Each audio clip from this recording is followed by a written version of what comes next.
Oh, he is. Yes. Legendary performance from Mr. Wardell Stephen Curry last night in Boston. Celtics up 2-1 coming in, hosting the Warriors, Game 4, and Steph said, you know what? Something needs to happen because we need to go back to the Bay, tied at 2. Warriors up 2 on that 3. Another 3 from Steph. The lead is 5. A few minutes left in the first. Steph is getting fired up. Jason Tatum says, hold on now. I'm here too, y'all. Not down the stretch, he wasn't. No, he wasn't. Early, he was all right. Steph and Jason battled in the first half. Steph had 19 points. Tatum had 16 points. Celtics were up 5 at the break. The battle was on, but to the third quarter we go, and that has been Golden State's quarter. So under 8 minutes left, Warriors down 6. Curry trying to change things. Down 3 now. Under 5 minutes left to down 4. Curry again moving around with the dribble. Wanted a foul. Didn't get it. Wanted a foul there, didn't get it, but he still knocked down the shot. He's like, give me a call. That shot gave him 30 on the night. Tied at 73. He's like, whoa, what? He was playing with so much passion, so much intensity last night. Gary Payton passed up at 3 because Steph is hot. So that gave him 33 through 3. His 13th 30-point game in the finals, tying Kobe Bryant for 8th all-time. Warriors up 1, 79-78 after 3, Hannah. Man, this is why I got no voice today. All right, Celtics holding on to a 2-point lead. Jaylen Brown. You could argue that he has been the Celtics MVP thus far. Acrobatic layup for him. Now the Warriors are down 5, less than 7 remaining when Clay turn around. He's got his shot back, got it back in Game 3. Next Warriors possession. I'll tell you who's playing really good ball. That's Andrew Wiggins. Look at that putback. That was a problem for them, second chance points, not last night. They were rebounding. Marcus Smart doing smart things, but maybe it wasn't so smart because they took way too many threes last night and too quickly. And at the other end, here goes Wiggins getting the rebound, puts it back once more. Next Warriors possession.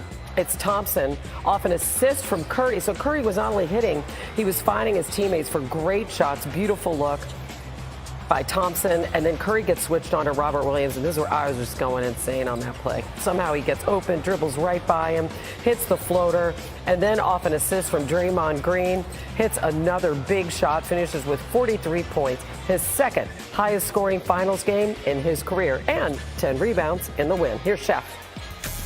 We just had to let everybody know that we were here tonight, and whether that's their crowd, their team, our team, whoever wants to see that energy and that fire, we feed off of that. I think it helped us kind of just get settled into the game because obviously our experience. Well, you have a group of guys who are going to be in the Hall of Fame someday.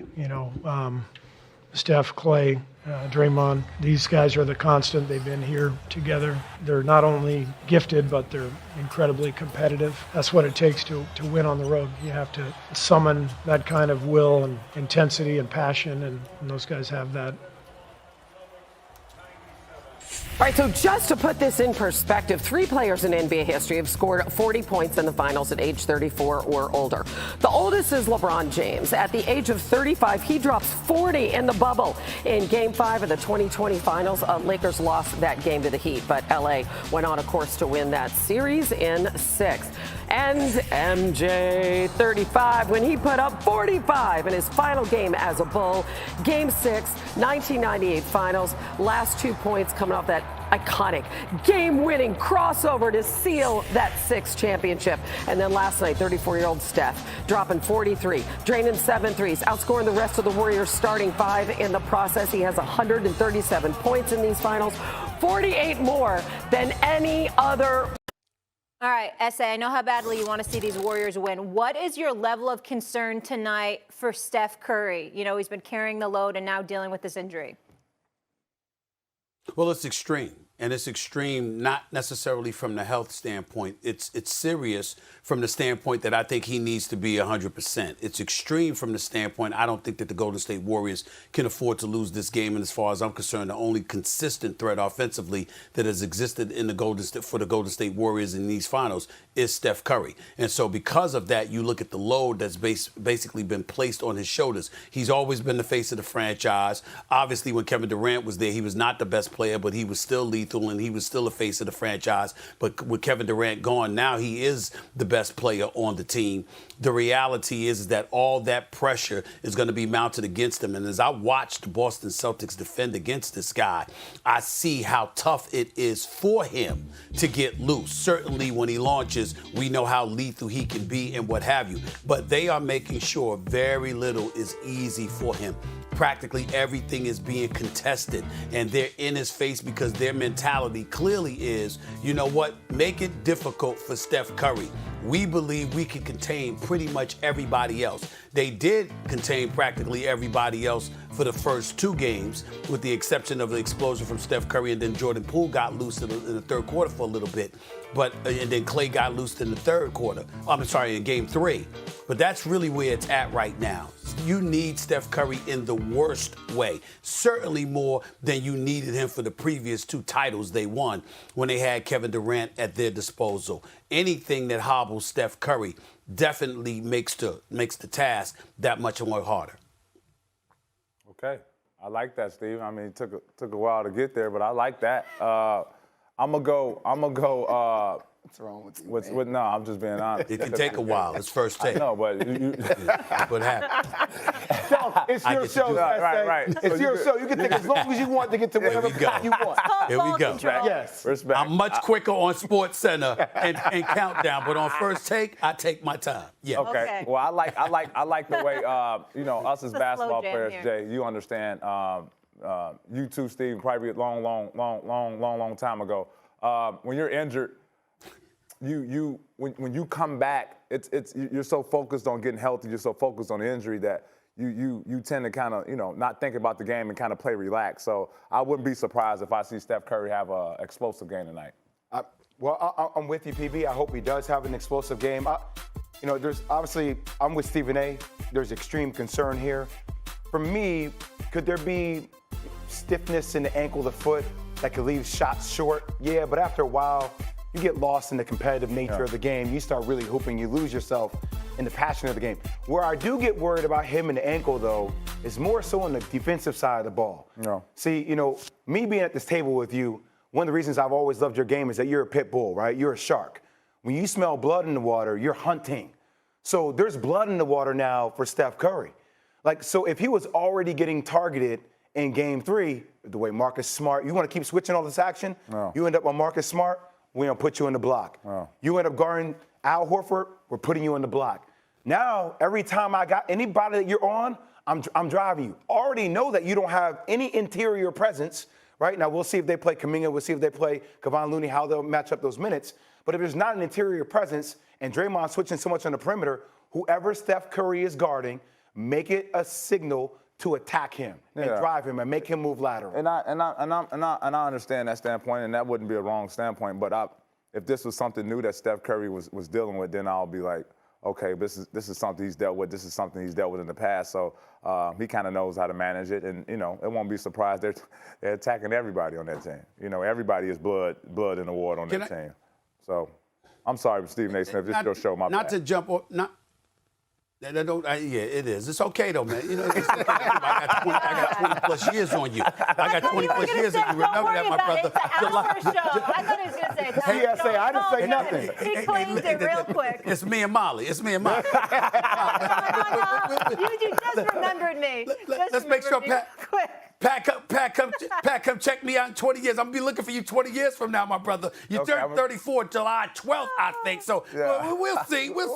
But here's the deal, y'all. I want to transition just a touch. Stay on Steph Curry, but I remember years ago when Shaq fouled out in the finals against Indiana, and Kobe was like, "I got you. I got this." I remember stuff like that. I remember, and I look at things of that nature, and I'm looking for who's that guy for Golden State that's gonna step up and say, "Hey, Steph, I got you. I know you ain't 100%. I got you." I'm not seeing anybody now. That's what's making me nervous, okay? When I think about Minnesota, let's take Minnesota. And Bev, your squad right now. Karl Anthony Towns is supposed to be that dude, but Anthony Edwards has arrived. You understand? But we know that Karl Anthony Towns could explode and put up some points. But let's just say for a hypothetical, if something happened to Karl Anthony Towns and everybody said, all right, Anthony Edwards, what you gonna do? Anthony Edwards would be, yeah, okay, we'll see. Give me the rock. I'll be here. I'm looking for who that dude is on Golden State for this particular series. Stephen A., because doesn't it have to Klay be? still is not 100%. It has to be Klay, though. I've been talking about this all morning long, and I know they do it by committee, SA, between Wiggins and when Jordan Poole can give you that impact. But watching Klay in Game 3, you still feel like there is a supernova type of Klay. And that is my thing. Even with Stephen Curry, if he's being attacked on the defensive side of the ball and you're asking him to carry the weight on the offensive side of the ball, my man gets tired quickly. So the one person that can provide that impact, that momentum swing, even though we're asking a lot for a guy that didn't play basketball in 2 years, coming off that torn ACL and that torn Achilles, it has to be Klay Thompson in this moment to help him get over it. I don't know if I see Jordan Poole or Wiggins doing it. Well, let me listen. I'm throwing this at y'all. I'm not saying that I have the answer. I'm throwing it at y'all. You remember that one play? Because we see Klay rather rolling off screens all the time and popping it. We get that. But did you see the one play where he drove to the basket and Jaylen Brown followed him and blocked the shot? If you watch that particular play, just that one play, that's Boston letting you know, we can't do anything if you get space and you launch. We understand what you can do.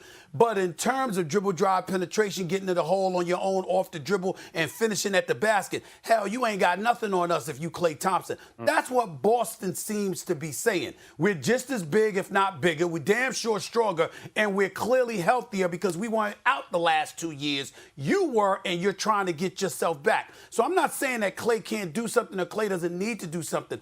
I certainly think that he's capable of explosion, but his shot opportunities have to be created by the likes of a Steve Kerr in terms of his coaching schematically, what Draymond Green is going to do in terms of setting screens and things of that nature, and having somebody else on the court to draw some attention away so when you kick the ball to Klay, Klay can get a shot off.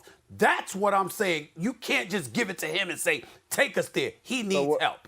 So we go we just go keep giving Andrew